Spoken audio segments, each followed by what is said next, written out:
Kurang lagi boleh, kita ulangi lagi. Apa?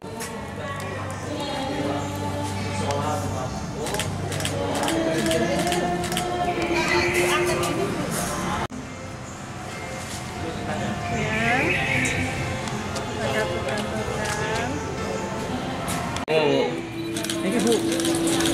Oh iya. Mempraktekkan dan sekaligus kayak lomba cuci tangan.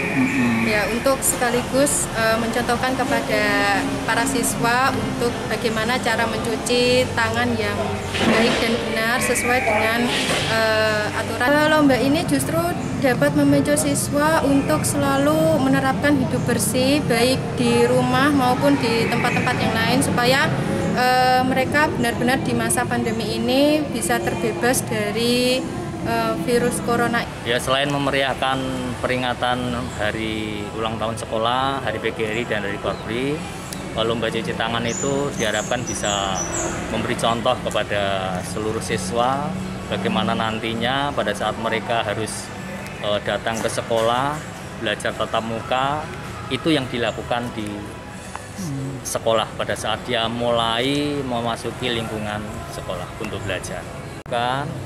Yang untuk siswa adalah lomba vlog secara daring, kemudian untuk Bapak Ibu guru ada 3 cabang. Yang pertama lomba pingpong, kemudian lomba karaoke atau bernyanyi, dan yang ketiga lomba yang paling meriah yaitu memasukkan pensil di dalam botol.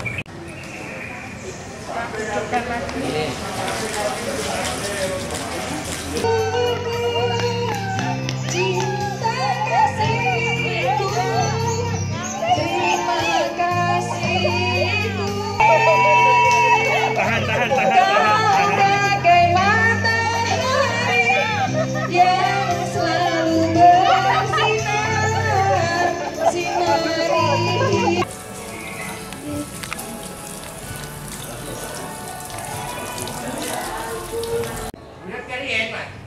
Betul tak?